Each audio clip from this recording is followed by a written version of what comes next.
So would you please give a very warm welcome to the Oracle of Omaha, Warren Buffett.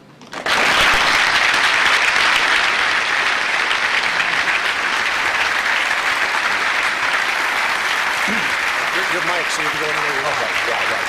Thank you. Testing. 1 million, 2 million. Okay.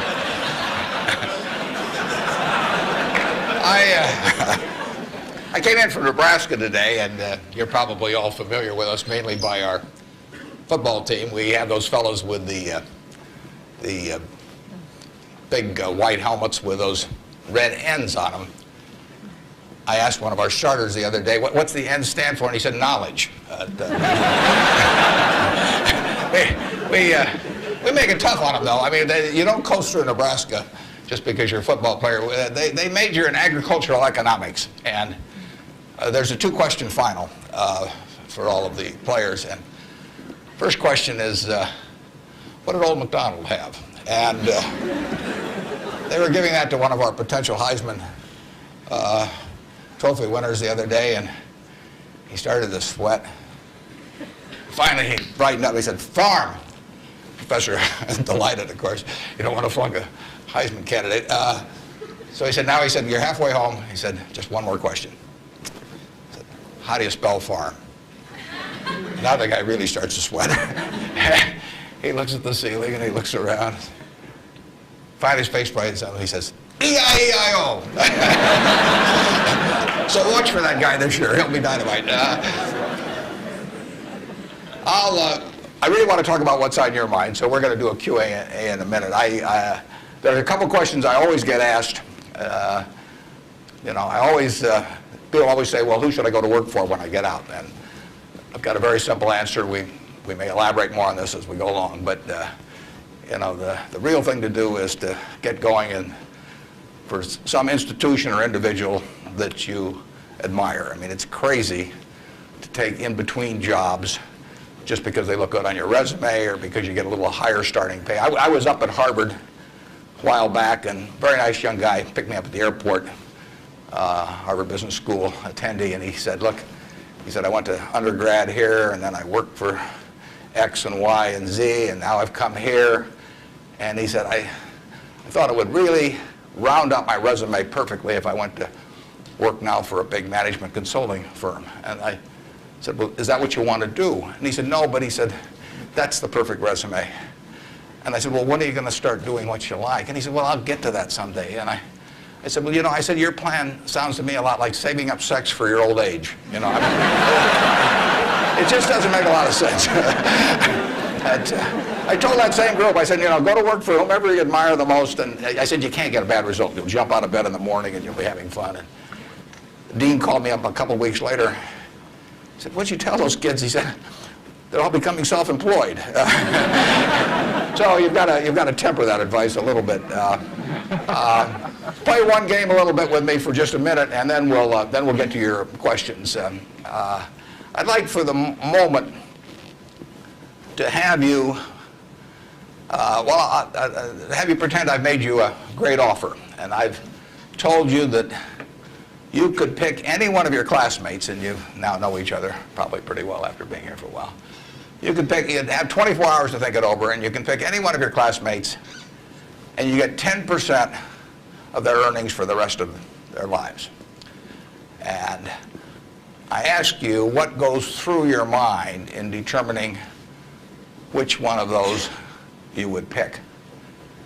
You can't pick the one with the richest father. That doesn't count. I mean, you've got to do this on merit. But you probably wouldn't pick the person that gets the highest grades in the class. I mean, there's nothing wrong with getting the highest grades in the class, but that isn't going to be the quality that sets apart a big winner from the rest of the pack. Think about who you would pick and why. And I think you'll find when you get through, you'll pick some individual. You've all got the ability. You wouldn't be here otherwise. And you've all got the energy. I mean, you've got, the initiative is here. The intelligence is here throughout the class. But some of you are going to be bigger winners than others. And it gets down to a bunch of qualities that interestingly enough, are self-made. I mean, it's not how tall you are. It's not whether you can kick a football 60 yards. It's not whether you can run the 100-yard dash in 10 seconds. It's not whether you're the best-looking person in the room. It's a whole bunch of qualities that really come out of Ben Franklin or the Boy Scout code or so, whatever it may be. I mean, it's integrity, it's honesty, it's generosity, it's being willing to do more than your share. It's just all those qualities that are self-selected. And then if you look on the other side of the ledger, because there's always a catch to these, you know, free gifts and genie jokes. So you also have to, and this is the fun part, you also have to sell short one of your classmates and pay 10% of what they do. So who do you think is going to do the worst in the class? This is way more fun. And think about it again. And again, it isn't the person with the lowest grades or anything of the sort. It's the person who just doesn't shape up in the character department. I mean, we look for three things when we hire people. We look for intelligence, we look for initiative or energy, and we look for integrity. And if they don't have the latter, the first two will kill you. Because if you're going to get somebody without integrity, you want them lazy and dumb. I mean, you don't want them smart and energetic. So it's that third quality, but everything about that quality is your choice. You know, you can't change the way you are wired much, but you can change a lot of what you do with that wiring. And it's the habits that you generate now on those qualities, or those negative qualities. I mean, the person who always, you know, claims credit for things they didn't do, that always cuts corners, that you can't count on. I mean, in the end, those are habit patterns. And the time to form the right habits is when you're your age. I mean, it doesn't do me much good to get golf lessons now. If I'd gotten golf lessons when I was your age, I might be a decent golfer. But someone once said the chains of habit are too light to be felt until they're too heavy to be broken. And I see that all the time. I see people with habit patterns that are self-destructive when they're 50 or 60, and they really can't change them. They're imprisoned by that. But you're not imprisoned by anything. So when you write down the qualities of that person that you'd like to buy 10% of, look at that list and ask yourself, is there anything on that list I couldn't do? And the answer is there won't be.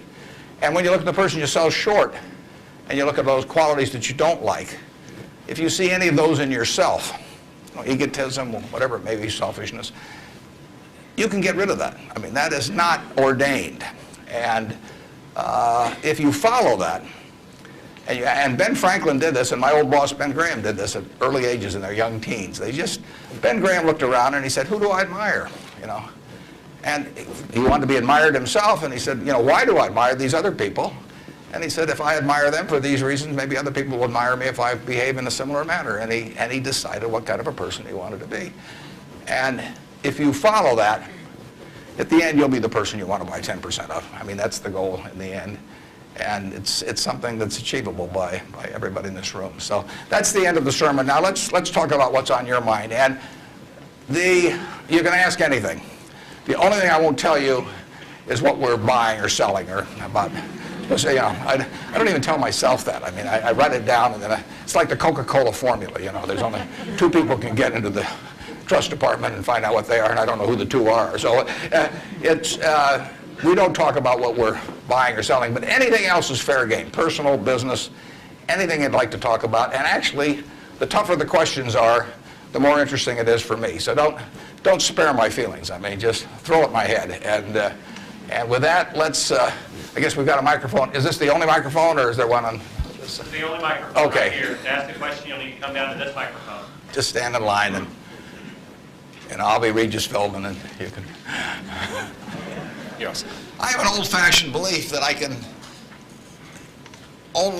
should expect to make money in things that I understand. And when I say understand, I don't mean understand, you know, what the product does or anything like that. I mean understand what the economics of the business are likely to look like 10 years from now or 20 years from now. I know, in general, what the economics of, say, Wrigley chewing gum will look like 10 years from now. The internet isn't going to change the way people chew gum. It isn't going to change which gum they chew. You know, if you own the chewing gum market in a big way, and you've got double mint and spearmint and juicy fruit, those brands will be there 10 years from now. So I can't pinpoint exactly what the numbers are going to look like on Wrigley, but I'm not going to be way off if I try to look forward on something like that. Evaluating that company is within what I call my circle of competence. I understand what they do, I understand the economics of it, I understand the competitive aspects of the business. There can be all kinds of companies that have wonderful futures, but I don't know which ones they are. I've given talks in the past where I carry with me a 70-page, tightly printed list, and it shows 2,000 auto companies. Now, if at the start of the 20th century, you had seen what the auto was going to do to this country, the impact it would have on the lives of then your children and grandchildren and so on. It transformed the American landscape. But of those 2,000 companies, 3 basically survive. And they haven't done that well at many times. So how do you pick 3 winners out of 2,000? I mean, it's not so easy to do. It's easy when you look back, but it's not so easy looking forward. So you could have been dead right on the fact that the auto industry, in fact, you probably couldn't have predicted how big an impact it would have. But you wouldn't have, if you'd bought companies across the board, you wouldn't have made any money, because the economic characteristics of that business were not easy to define. I've always said the easier thing to do is figure out who loses. And what you really should have done in 1905 or so, when you saw what was going to happen with the auto, is you should have gone short horses. There were 20 million horses in 1900, and there's about 4 million horses now. So it's easy to figure out the losers. The loser is the horse.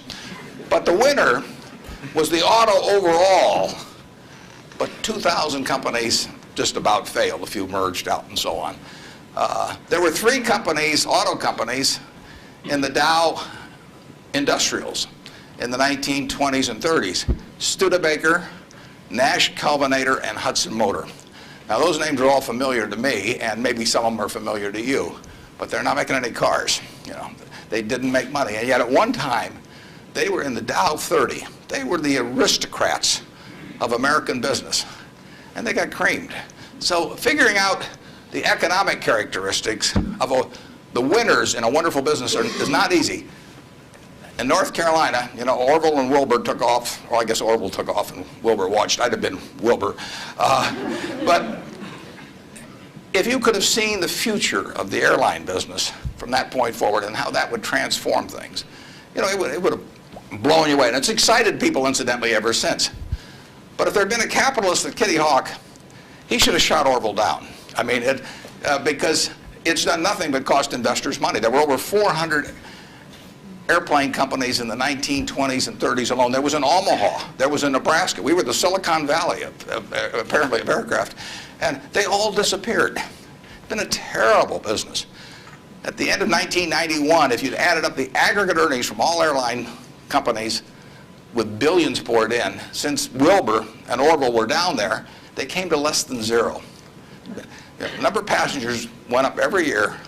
The importance of the industry was dramatically increased decade by decade, and nobody made any money. So figuring out the economic consequences. TV, I think there's, 20, 25 million sets a year sold in the United States. I don't think there's one of them made in the United States anymore. I mean, you'd say TV set manufacturer, what a wonderful business. I mean, everybody, nobody had a TV in 1950, or thereabouts, 45 to 50. Everybody has multiple sets now. Nobody in the United States has made any real money making the sets. They're all out of business. The Magnavoxes, the RCAs, all of those companies. Radio was the equivalent of the 20. Over 500 companies making radios in the 1920s. Again, I don't think there's a U.S. radio manufacturer at the present time. But Coca-Cola, what was it, 1884 at Jacobs Pharmacy or whatever, the fellow comes up with something. A lot of copiers over the years. But now you've got a company that is selling roughly 1.1 billion 8-ounce servings of its product, not all Coke, Sprite, and some others, daily throughout the world 117 years later. So understanding the economic characteristics of a business is different than predicting the fact that an industry is going to do wonderfully. And so when I look at the internet businesses, or I look at tech businesses, I say this is a marvelous thing, and I love to play around on the computer, and now I order my books from Amazon and all kinds of things, but I don't know who's going to win. And unless I know who's going to win, I'm not interested in investing. I'll just play around on the computer. And defining your circle of competence is the most important aspect of investing. It's not how important, how large your circle is. You don't have to be an expert on everything. But knowing where the perimeter of that circle of what you know and what you don't know is, and staying inside of it, is all important. Tom Watson Sr., who started IBM, said in his book, he said, "I'm no genius," he said, "but I'm smart in spots, and I stay around those spots." And that is the key. So if I understand a few things, and I stick in that arena, I'll do okay. And if I don't understand something, but I get all excited about it because my neighbors are talking about it, and stocks are going up and everything, I start fooling around someplace else, eventually I'll get creamed, and I should. So now let's go over here. Hello, Mr. Buffett. I got two short questions. One is, how do you find intrinsic value in a company? Well, intrinsic value is the number that if you were all-knowing about the future and could predict all the cash that a business would give you between now and Judgment Day, discounted at the proper discount rate, that number is what the intrinsic value of a business is. In other words, the only reason for making an investment and laying out money now is to get more money later on, right? That's what investing is all about. Now, when you look at a stock, when you look at a bond, assuming it's the United States government bond, it's very easy to tell how much you're going to get back. It says it right on the bond. It says when you get the interest payments, it says when you get the principal. So it's very easy to figure out the value of a bond. It can change tomorrow if interest rates change, but the cash flows are printed on the bond. The cash flows aren't printed on a stock certificate. That's the job of the analyst, is to print out, change that stock certificate, which represents an interest in the business, and change that into a bond and say, this is what I think it's going to pay out in the future. When we buy, some new machine for Shaw to make carpet, that's what we're thinking about, obviously, and you all learn that in business school. But it's the same thing for a big business. If you buy Coca-Cola today, the company is selling for about $110 to $15 billion in the market. The question is, if you had 110 or 15 billion, you wouldn't be listening to me, but I'd be listening to you incidentally. But the question is, would you lay it out today to get what the Coca-Cola company is going to deliver to you over the next 200 or 300 years? The discount rate doesn't make much difference after as you get further out. And that is a question of how much cash they're going to give you. It isn't a question of, it isn't a question of how many analysts are going to recommend it or what the volume in the stock is or what the chart looks like or anything. It's a question of how much cash it's going to give you. That's the only reason. It's true if you're buying a farm. It's true if you're buying an apartment house. Any financial asset. Oil in the ground, you're laying out cash now to get more cash back later on. And the question is how much are you going to get, when are you going to get it, and how sure are you? And when I calculate intrinsic value of a business, when we buy businesses, and whether we're buying all of a business or a little piece of a business, I always think we're buying the whole business because that's my approach to it. I look at it and say, what will come out of this business and when? And what you really like, of course, is them to be able to use the money they earn and earn higher returns on it as you go along. I mean, Berkshire has never distributed anything to its shareholders, but its ability to distribute goes up as the value of the businesses we own increases. We can compound it internally, but the real question is, Berkshire selling for, we'll say, 105 or so billion now.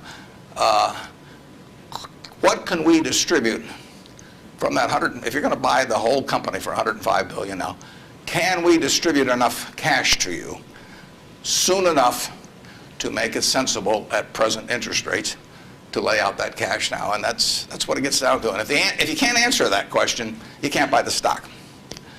You can gamble in the stock if you want to, or your neighbors can buy it. But if you don't answer that question, and I can't answer that for internet companies, for example. There are a lot of companies, there are all kinds of companies I can't answer it for, but I just stay away from those. Number two. So you got formulas involved in finding intrinsic values on certain companies. I mean, you've got a mathematical system set up. Discounted present value of future cash, yeah. Okay. Second short question is, why haven't you written down your set of formulas or your strategies in written form so you can share it with everyone else? Well, I think I actually have written about that. If you read the annual reports over the recent years, in fact, the most recent annual report, I use what I've just been talking about. I use the illustration of Aesop. Because here Aesop was in 600 BC. Smart man, wasn't smart enough to know it was 600 BC, though. I mean, would take a little foresight. But Aesop, you know, in between tortoises and hares and all these other things, he found time to write about, you know, birds. And he said, a bird in the hand is worth two in the bush. Now, that isn't quite complete, because the question is, how sure are you that there are two in the bush? And how long do you have to wait to get them out? Now, he probably knew that, but he just didn't have time because he had all these other proverbs to write and had to get on with it. So, but he was halfway there in 600 BC. That's all there is to investing, is how many birds are in the bush, when are you going to get them out, and how sure are you? Now, if interest rates are 15%, roughly, you've got to get two birds out of the bush in 5 years to equal the bird in the hand. But if interest rates are 3%, and you can get two birds out in 20 years, it still makes sense to give up the bird in the hand, because it all gets back to discounting against an interest rate. Problem is, often you don't know, not only how many birds are in the bush, but in the case of the internet companies, there weren't any birds in the bush. But they still take the bird that you give them if in the hand. But I actually have written about this sort of thing, and stealing heavily from Aesop, who wrote it some 2,600 years ago, but I've been behind on my reading. Yeah. Good morning. I know you're famed for your success, but I was curious if there were any particular moments in your life that are mistakes or failures that you've made that were particularly memorable, what you may have learned from them, and if you had any particular advice for the students here in dealing with discouraging circumstances. Yeah, I've made a lot of mistakes. Biggest mistake, well, not the biggest, necessarily the biggest, but buying Berkshire Hathaway itself was a mistake, because Berkshire was a lousy textile business, and I bought it very cheap. I'd been taught by Ben Graham to buy things on a quantitative basis. Look around for things that are cheap, and that I was taught that, we'll say in 1949 or 50. It made a big impression on me. So I went around looking for what I call used cigar butts of stocks. And the cigar butt approach to buying stocks is that you walk down the street and you're looking around for cigar butts, and you find this, on the street, this terrible looking, soggy, ugly looking cigar, one puff left in it. But you pick it up and you get your one puff. It's disgusting, you throw it away, but it's free. I mean, it's cheap. And then you look around for another soggy, one puff cigarette. Well, that's what I did for years. It's a mistake. Although you can make money doing it, but you can't make it with big money. It's so much easier just to buy wonderful businesses. So now I would rather buy a wonderful business at a fair price than a fair business at a wonderful price. But in those days, I was buying cheap stocks. And Berkshire was selling below its working capital per share. You got the plants for nothing. You got the machinery for nothing. You got the inventory and receivables at a discount. It was cheap. So I bought it.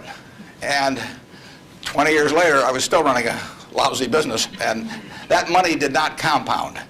You really want to be in a wonderful business, because the time is the friend of the wonderful business. You keep compounding, it keeps doing more business, and you keep making more money. Time is the enemy of the lousy business. I could have sold Berkshire, perhaps liquidated it, and made a quick little profit, one puff. But staying with those kind of businesses is a big mistake. So you might say I learned something out of that mistake, and I would have been way better off taking what I did with Berkshire is I kept buying better businesses. I started an insurance business, See's Candy, the Buffalo, all kinds of things. I would have been way better doing that with a brand new little entity that I'd set up, rather than using Berkshire as the platform. Now I've had a lot of fun out of it. I mean, everything in life seems to turn out for the better, so I don't have any complaints about that, but it was a dumb thing to do. I went into US Air. I bought a preferred stock in 1989.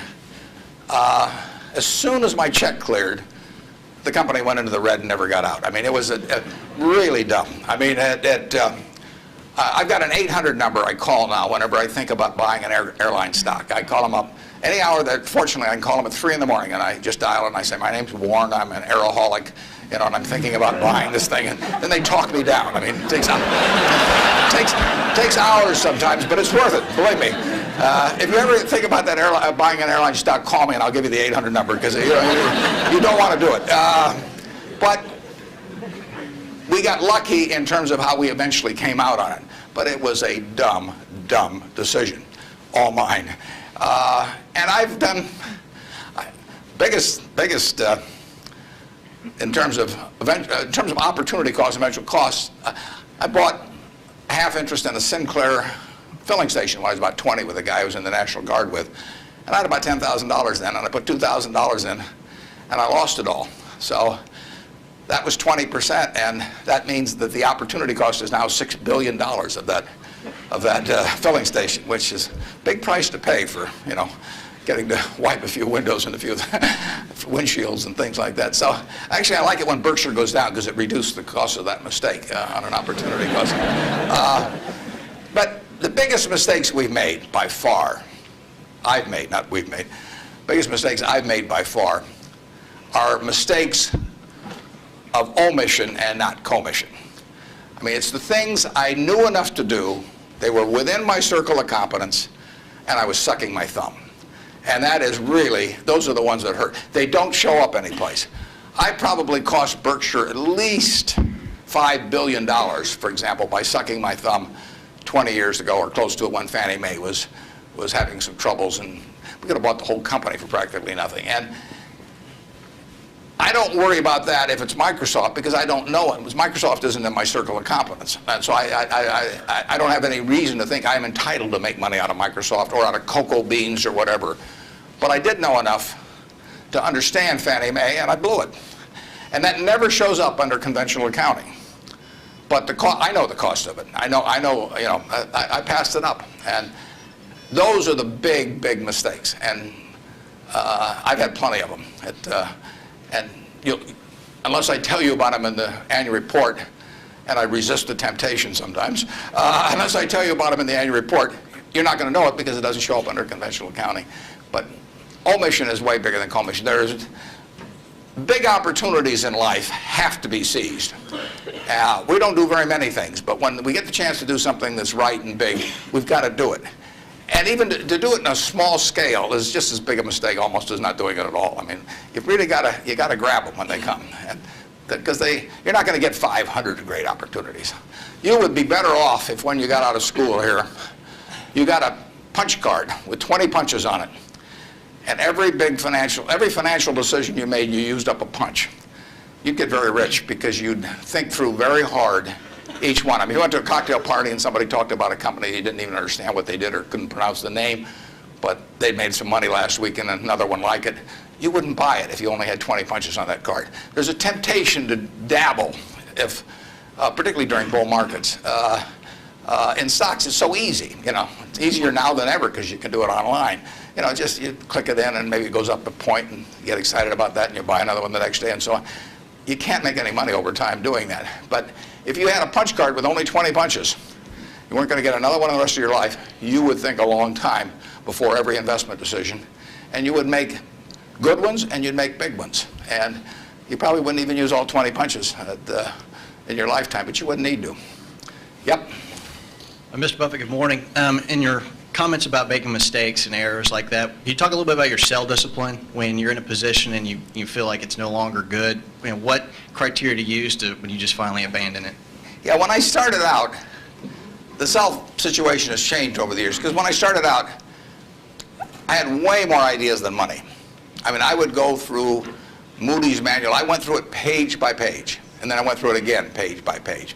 And I found stocks in there that I could understand that were selling at like 2 times earnings, even 1 times earnings. Well, when you only have $10,000, that can get a little frustrating. And if you don't like to borrow money, which I never like to borrow money, so I was always coming up with more ideas than I had money. So I had to sell whatever I liked least to buy something new that just was compelling to me. And for a long time, I was in that mode. And now our problem is we have more money than ideas. So if you look at our annual report, which is on the internet at our homepage, BerkshireHathaway.com, you'll see something in the back called the Economic Principles of Berkshire.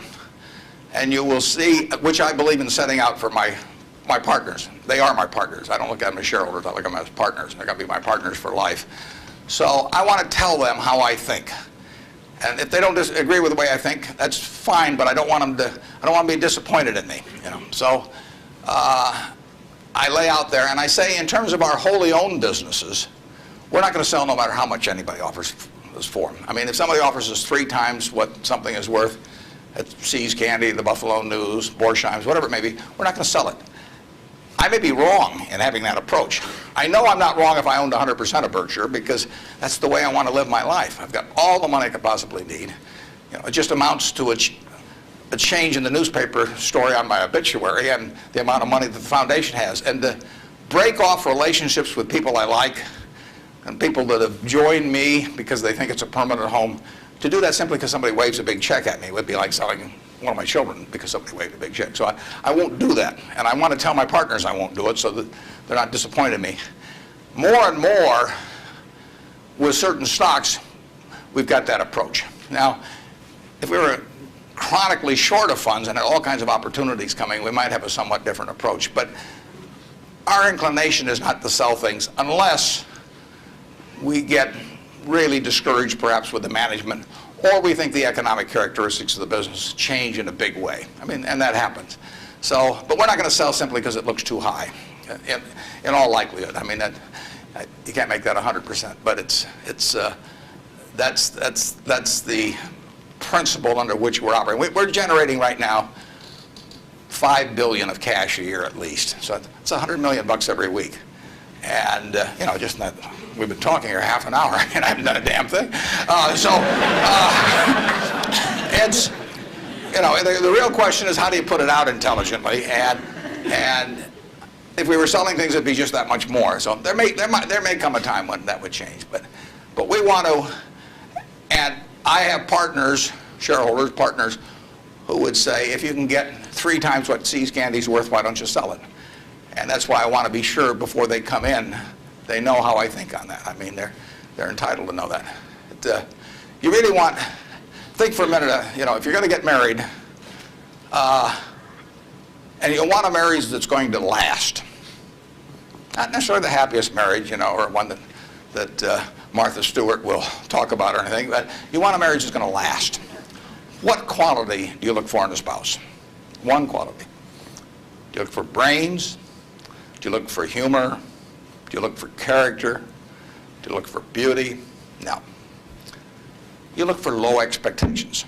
I mean, that is the marriage that's going to last.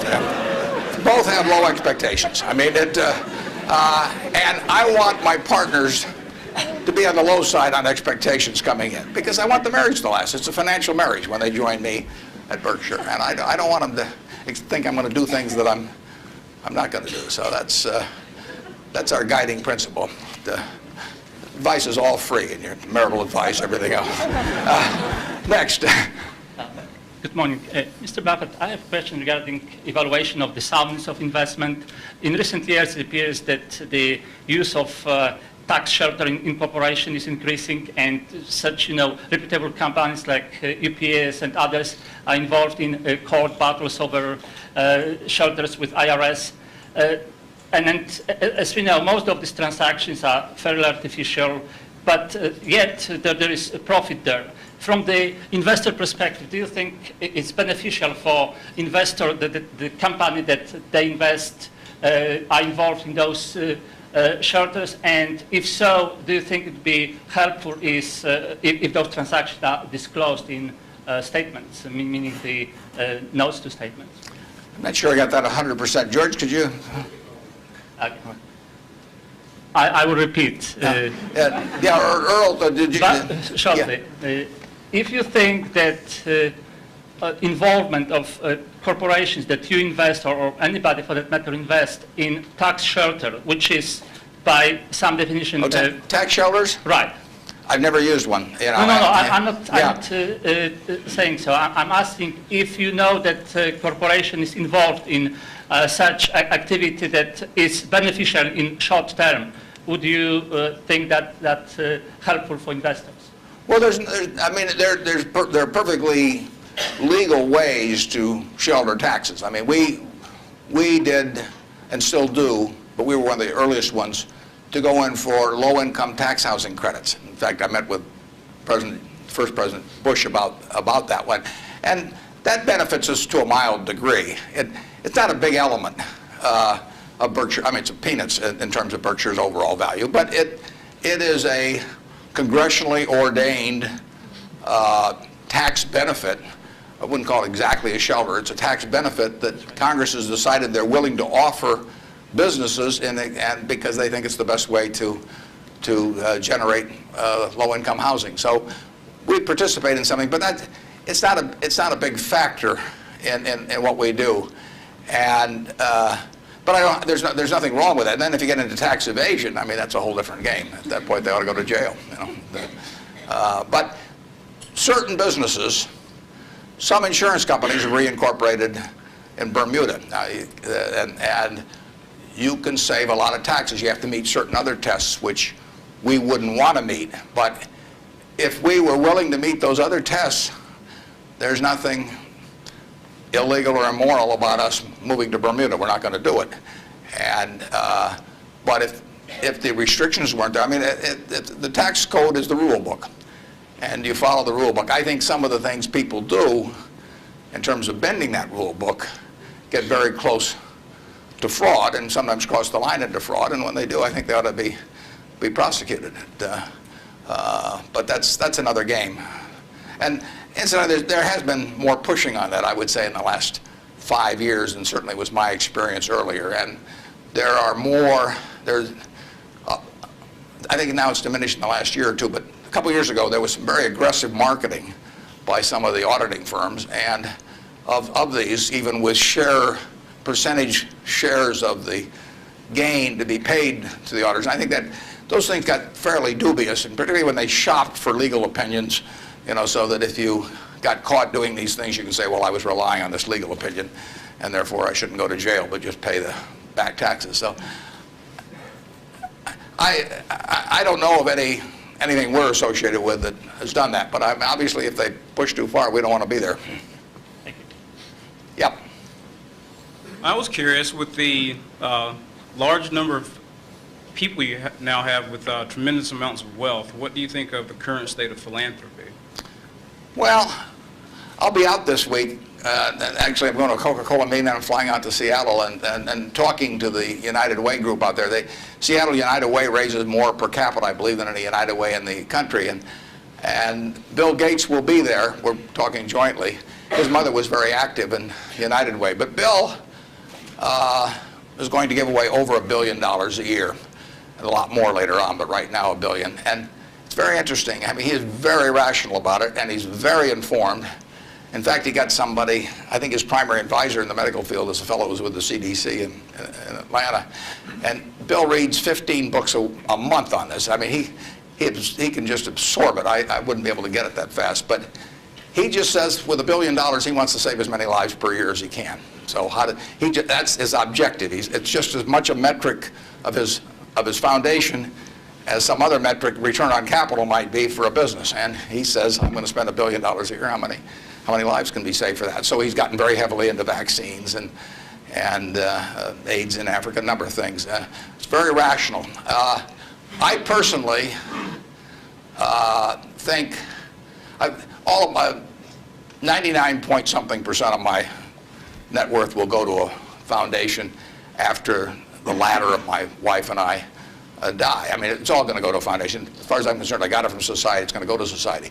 I've written a letter to my trustees, and I've got very few trustees. If you got a whole bunch of trustees, in my view, they just homogenize themselves down to sort of a lowest common denominator, because you get 30 people in a room, and prestigious people, but they'll all have their particular alma mater, and they'll all have their particular hospital, and it'll become a big trade-off game. You know, it'll be a little like Congress. So I have very few people, and I don't give them anything specific, because I tell them their judgment above ground will be better than my instructions from 6 feet underground. So I don't like to think that, but it's true. So I tell them, look, the society are the ones that don't have a natural funding constituency or are just damned intractable and very difficult to solve. So I tell them, I am not going to haunt them at all if they spend big money on some terribly important problem and they fail, because they're taking on tough problems. When I buy businesses, I'm buying easy businesses. But the reason the big problems of society are big problems is that they're damn tough to solve. So they're swinging at bad pitches. I'm swinging at easy pitches in business, but they have to swing at bad pitches. But I tell them I want them to try and do it. And if they fail, it doesn't bother me at all. I tell them if they give $1 million here and $1 million there and $1 million there, they're not going to sleep because I'm going to be haunting them. I'm going to come back every night. I do not want the eyedropper approach used to philanthropy. But I want them to use their judgment to look at important problems that do not have a natural funding constituency. If the government's going to fund it, fine. They should be funding important problems, but we won't need to do it. The role of private philanthropy, in my opinion, is to fund things that don't have the natural constituency, and that's what Bill's doing. There aren't a bunch of people around that you can make an emotional appeal to make vaccines available to millions and millions of kids around the world. It doesn't tug at anybody's heartstrings. You can't name buildings after them. It just isn't the sort of thing that you can raise money for on an emotional basis. And there's nothing wrong with raising money on an emotional basis. But that is a problem that won't get solved by a funding constituent that's responding to that. But Bill is responding to what in his mind is the important thing, which is saving lives, and he doesn't care whether he gets his name on a building or whether anything happens or whether anybody knows about it. He gets publicity just because of the scale he's on, but he doesn't care about that, I can promise you that. So that's my philosophy, is that I got this money not because I'm a superior human being, not because I've done more for society than other people. I was wired the right way to be dropped into the United States at this particular time. It's a huge capitalistic society, and I'm wired, no credit to me, but I just born that way, so that I'm better at asset allocation than other people to some degree. Just like other people are better at all kinds of other things. And I was with 2 teachers out at Sun Valley that are doing more for society than I am, and this market system does nothing for them. Market system does all kinds of things for me. Gates says if I'd been born 5,000 years ago, I'd have been some animal's lunch, because I can't run very fast, and I can't climb trees. And I could tell that animal is chasing me, wait till we see how I can allocate assets, But it wouldn't have made any difference. So here I am, I'm born now, just very, very lucky. And the odds when I was born in 1930, the odds were 50 to 1 against me being born in the United States. That's a terrible set of odds to face. And yet I was dropped down here, And if I'd been dropped down in Peru or someplace or China, I wouldn't have had a chance. So society is what does it for you. And it should go back, in my view, it should go back to society. If you've been lucky enough to be dropped into a society where your particular wiring pays off big, that's just luck. And there's nothing wrong with being lucky. I don't feel guilty about it or anything else, but I also don't feel that, I feel I have a lot of fun doing what I do, but I feel the money should go back into society, and it should go back as intelligently as it can. And the best way to do it intelligently is to have high-grade and intelligent people administering it at the time. And you don't know the problems that are going to be out there 10 years from now or 20 years from now or 30 years from now. But I do know if I've got a small number of high-grade, smart people, and high-grade is more important.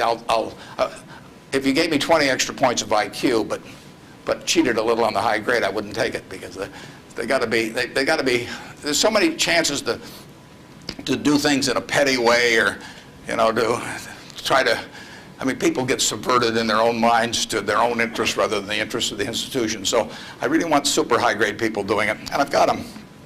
And I think the money might do a lot of good, it may do no good, but it'll be operating in fields where if it does some good, that good probably wouldn't have been done otherwise. Yep. I was just wondering, there's a lot of differences between the recent boom and bust in the stock market and the one in the 1920s.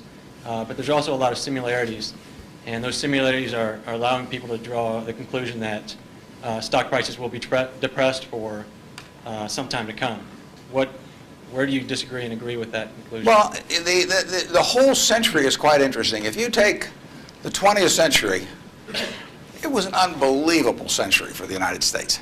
The GDP per capita, and that's the way to think of it, as per capita. Sometimes they talk about our GDP versus Europe's, but if their population's the same every year and ours goes up 1%, you've got to, you know, in the end, you got to have a divisor as well as a numerator. And so GDP per capita in the 20th century in the United States went up 610%. Actually, qualitatively, it went up far more than that because you can't really measure, you know, certain things in medicine or whatever it may be and improvements. But just on a quantitative basis, it went up every single decade, including the decade of the 30s.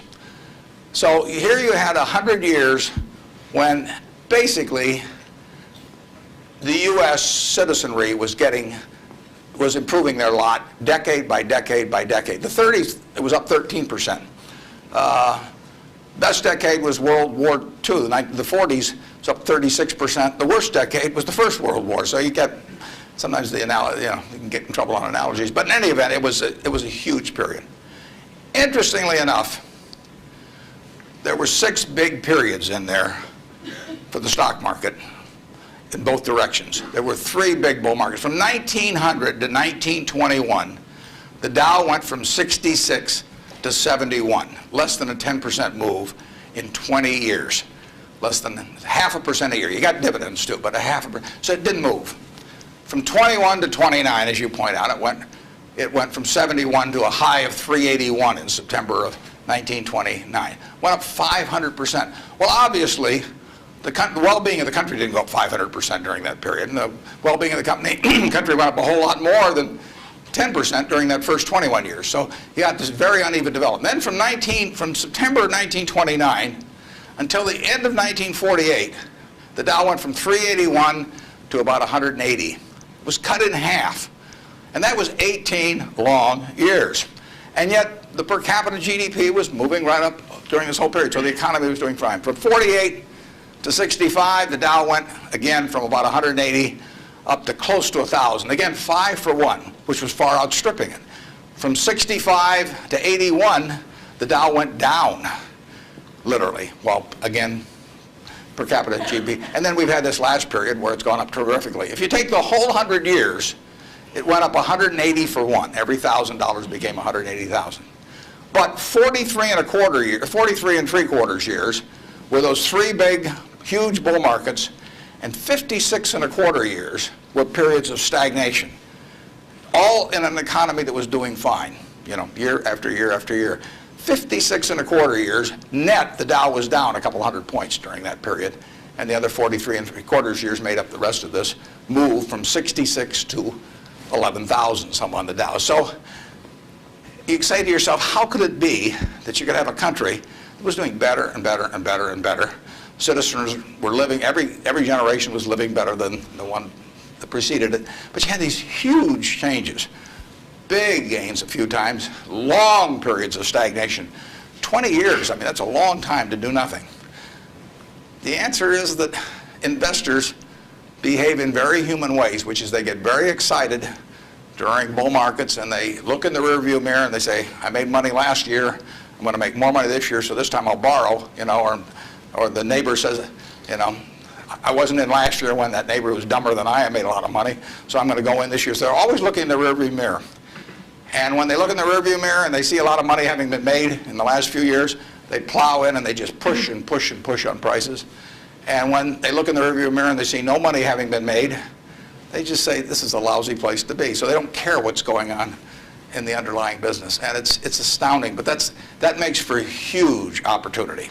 Just huge opportunity. I mean, I've lived through roughly half, in an investing sense, about half that period. And I've had that long period of stagnation from 48, from 65 to 82, 17 years.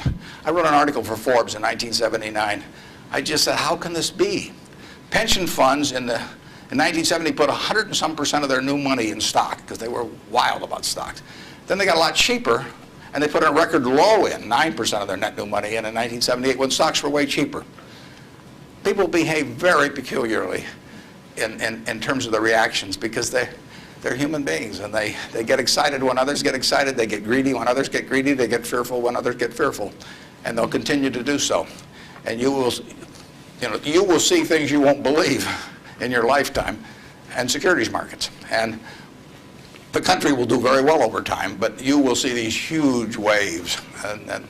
And if you can stay objective throughout that, if you can detach yourself temperamentally from the crowd, you get very rich.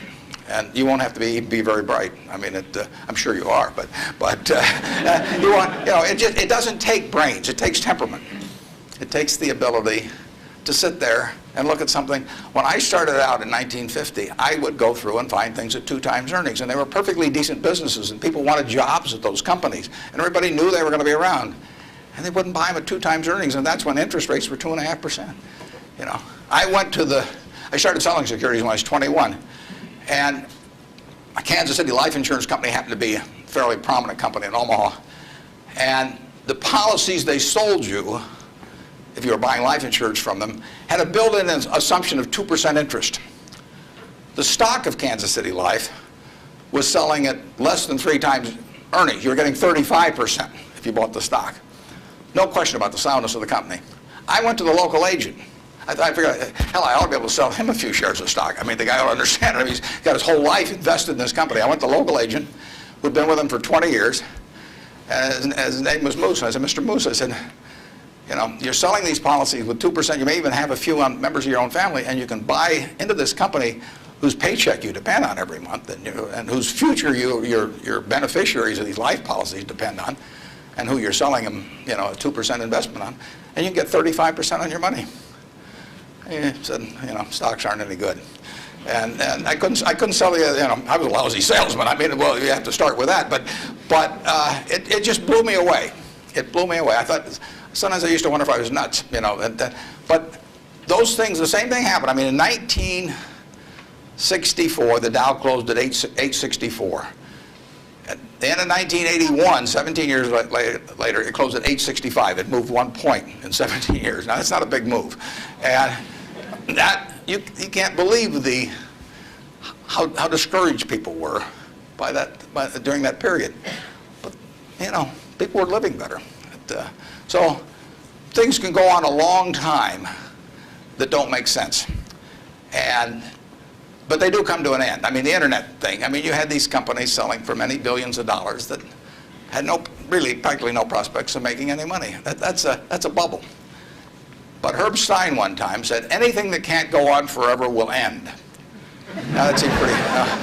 but think about that. And particularly think about it next time you're inclined to do something just because the stock's gone up a whole lot, and your neighbor's made money or something. You've got to be... You just have to sit and think objectively and think about, would I buy this whole business? If it's an internet company that's got 100 million shares out and selling at 100, that's $10 billion. Is it worth $10 billion? If it's worth $10 billion, it's got to be able to give you, 700 or 800 million next year.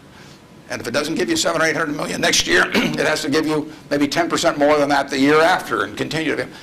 There aren't a lot of businesses that can do that. And people just go crazy. And of course, it's fun. I mean, it's like that sign they put in brokerage offices that says, avoid hangovers, stay drunk. I mean, it's just so much fun to keep playing. But you got to do sensible things to get good results. Yeah. Next. Well, we got 3 people standing there, so let's do the 3 that are standing there. Okay. Good morning, sir. Hi. Hi. I was wondering what your opinion is of the Federal Reserve and their actions taken recently. Do you feel they've done enough to boost the economy? Yeah, well, I'm a fan of Alan Greenspan's over time. I've known him for a long, long time. We were on a board together at Cap Cities. And Alan is a very, very smart guy. He is motivated, in my opinion, entirely by what is good for the United States, people of the United States. And so you couldn't have a better person in there. And the problem he may have is that because his tenure in office has been associated with this incredible bull market, that even though he wouldn't have claimed credit for it, that people might associate it because of the importance of the Fed generally. They might associate with him, so they may, if things don't work out so well, they may blame him as well. But I think his policy has generally been very good. You have to understand one thing about the Fed is that it's not as powerful as the mystique would make it. Its brake is better than its gas pedal. When the Fed wants to put on the brakes, we go through the windshield. I mean, you know, the economy just, they can put on the brakes. Paul Volcker did it. He broke inflation by doing it. But I mean, when he put on the brakes in that period around 1980, I mean, people hated him. He was crucified for it, but it was the right thing to do. And he could do it. He did it all by himself. And and it was the only way, because of the momentum that inflation was generating. It was the only thing that, it was what was needed then. Enormously unpopular. It's much harder for a Greenspan to put on the brakes, because nobody wants him to put on the brakes, plus he's so visible. But he's put them on sort of gradually. But stepping on the gas pedal, he does not necessarily get the same result. It may help, but there are 1,000 other variables operating. And as you see in Japan, you know, you can get down to 0 interest rates, and you can't stimulate anything. So it isn't like the Japanese haven't read the same books we've read about economics. I mean, they've read Keynes and they've read the whole thing. So we're not smarter than they are. We don't have any secrets they don't have, but they don't know how to get their economy going. And, you know, their GDP there has been gone no place, you know, in the last 5 years, and there's still problems around. So easy money doesn't solve everything, but Greenspan could very well get blamed for the fact that he hasn't solved everything, and it's just not in his power to solve it. He can help in various ways, but I don't think you could have anybody better, and I think he's done the right thing to this point, but the right thing may not be quite as effective as people may hope that it would be. In economics, you always want to ask, and then what? You'll read in the paper, well, what happens if the Japanese start selling our government bonds, or what happens if they dump the dollar? They can't dump the dollar. There's no way to dump dollars. You can, or at least dollar assets, because if the Japanese want to sell our government bonds, if they sell them to us, you know, they get a time deposit or a demand deposit at Citi, or they still own a dollar asset.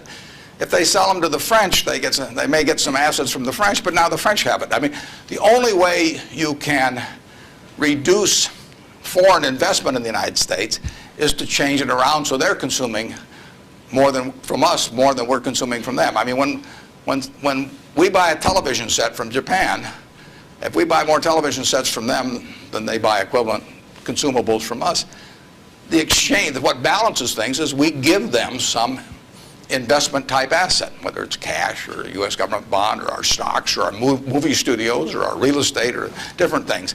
And the only way that reverses is when we start running a trade surplus, which we're miles away from. So logically, you know, if you read classic economics, you would believe that our currency would have been weaker over the recent years, and that it would be weak now. But there are other things operating, and that's one of the problems about economics, is there's never just one variable. There's usually hundreds of variables, and they operate with different impact at different times. I mean, it's not like a physics formula. I mean, well, I guess it would be if you got into the Heisenberg principle or something like that. But the formula has a lot of the same variables year after year, but the relative importance of those variables and how they interact with each other is never exactly the same. And that's what we find out, the Japanese find out, everybody finds out. And foreign currency, or the value of our dollar and currency rates, are defying what you would expect based on history. But as somebody said, if history were a perfect guide, you know, the Forbes 400 would all be librarians. You know, they just go and look it up in the books, and they'd always know all the answers. But history doesn't repeat itself, as Mark Twain said. History doesn't repeat itself, but it rhymes. I mean, things come back, but they don't quite come back in the same form. And we'll understand all this perfectly in a few more years, why the dollar's behaved the way it has. But I think it would be useful net for the U.S. if the dollar were less strong. Yes, Mr. Buffett, thanks for taking my question. My question pertains to small business, and my family's been in the truckload sector of transportation for about 50 years. And as you talked about the airline industry and all the mergers and acquisitions and things going on, and a lot of the smaller players being tossed out of the market, what do you see for people that, like in this room, for students that want to start a small business and maybe they want to start in a business that is somewhat of a commodity type business, but as businesses, the large corporations get larger and their efficiencies increase, how can a small business compete It with depends. these people? Yeah, in many areas, small businesses have an advantage. You know, in other businesses, scale has a huge advantage. And I mean, you don't want to be a tiny carbon steel producer. On the other hand, when mini mills came along and learned how to use scrap more effectively than the older methods of making steel, they actually had an advantage. So scale is a huge advantage in some businesses. It's, you know, the largest airlines haven't won. Southwest Airlines has won, starting with, you know, just a few planes flying down there between Houston and Dallas, and they have become bigger, but their ambition hasn't been to be the biggest. And you know, they probably buy their fuel at just as cheap as United, and they probably bought it, you know, when they're a lot smaller. Walmart is a classic example. I mean, who would have thought 25 years ago, 30 years ago?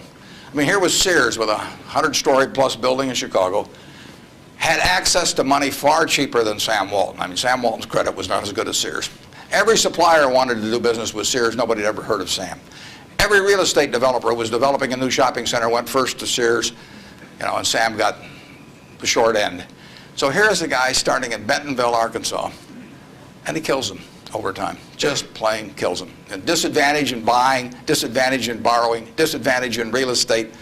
Advantage, Sam Walton, and his ability to inspire, in the end, hundreds of thousands of people to be enthusiastic about going to work and doing the right things over time. So I would be just as optimistic about small business generally. Now, there's certain areas where scale is just plain important.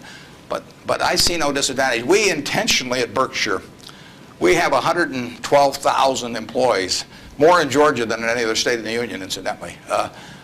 We employ a lot up near Dalton, and we employ a lot of people in Macon at Geico. And we intentionally, with our 112,000 employees, we probably have, I don't know how many business units, but lots. And we only have 13.8 people at headquarters. I'm not the 0.8, incidentally. I resent it when people think that. I'm a full, but we have one woman that works 4 days a week. And that's all we have at headquarters, 112,000 people, 105 billion a market cap. But we intentionally keep our units small. We think, we want them to have the nimbleness, the responsiveness to the customer particularly, that will turn them, you know, that essentially will more than offset anything that the scale of having maybe a little more purchasing power or something will develop. We own a home furnishings business in Utah, run by a fellow named Bill Child. He was featured in Fortune about one issue ago.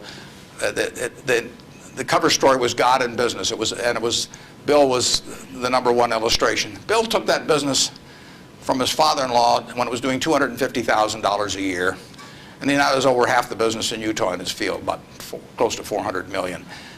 He built it by thinking about the customer. And the truth was, he was competing with Sears, he was competing with Levitt's, was a huge furniture retailer in the past. He was competing with everybody.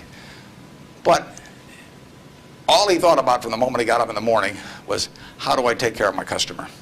And that wins. We have a business in Omaha, some of you may have heard of. It's the largest home furnishing store in the world. In Omaha, which only has a SMSA of 650,000 people. It's on 72 acres. It does $325 million in one location, which happens to be $500 for every man, woman, and child in the SMSA, but it draws from beyond that.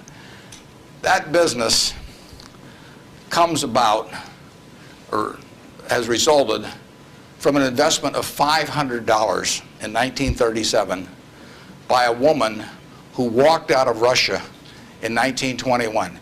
She walked out, got on a peanut boat, landed in Seattle with a tag around her neck. She couldn't speak one word of English.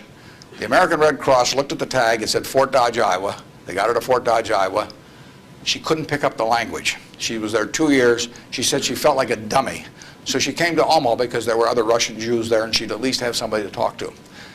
Her little girl started school, Frances. Frances would come home at night and teach her mother the words she learned in school that day. That's how this woman, Rose Blumpkin, learned the English language, but from her from her daughter from kindergarten on, teaching her the words.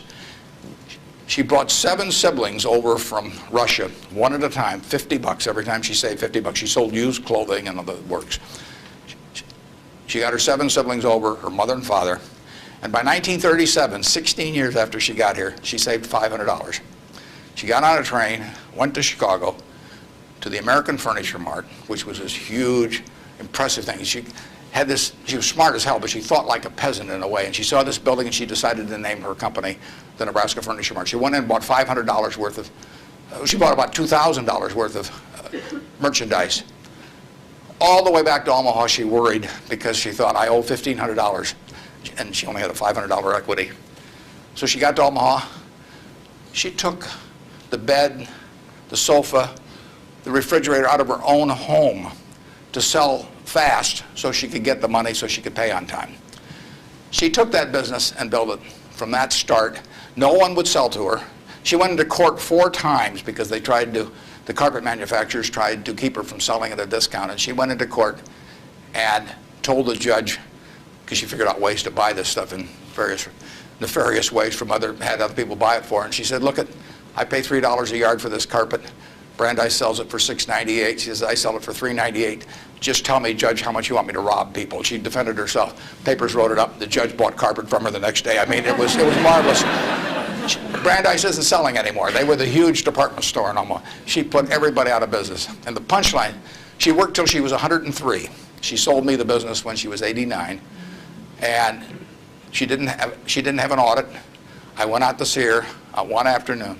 I took a check out with me because I knew she wanted to do something. And I said, Mrs. B, here's the money. I said, I don't need an audit. Just tell me whether you owe any money. She said, I've never owed any money since I owed those guys back in 1937. And she said, it's all free and clear. She'd never seen a balance sheet. She didn't know what accounting terms meant, but she understood the nature of the business. And I told her, I said, I'd rather have your word, you know, than an audit from every one of the big 6 or big 8 or whatever there were, the number at the time of the top auditing firms. And she worked till she was 103. She died at 104. She had 3 siblings at her funeral. I mean, those are some genes. Her son works there now. He's 82 or 3, and the 3 sisters are all alive. But the punchline is, she couldn't read or write. This woman could not read or write. If you told her this room was 68 feet by 43, she would tell you how many square yards it was like that. She never went to school a day in her life. She would tell you how much that was at $5.98 a yard. She'd add the tax. She'd knock off something because she liked your looks. And that would be it. And that's, you know, that is that, you can't beat that, you know. And you can't replicate that at General Motors. You can't institutionalize that. The person who brings that kind of drive to a business and does it day after day and thinks about their customer, and that's all she did. Well, she raised 4 kids in the process too, but you can't, it can't miss. And no, you don't have to worry if you're an entrepreneur. In most fields, there's some fields where you can't do it because there are scale aspects to it. But in most fields, you know, you'll kill people. Bob Shaw did that with Shaw. Nobody ever heard of Shaw in carpet 30 years ago, and he's got 40% of the carpet business in the country. So it's a great field of opportunity out there, and I don't know about trucking specifically, but I wish you the best on it. And you won't be at a disadvantage in many fields if you're small, and you'll actually have an advantage. George, thank you.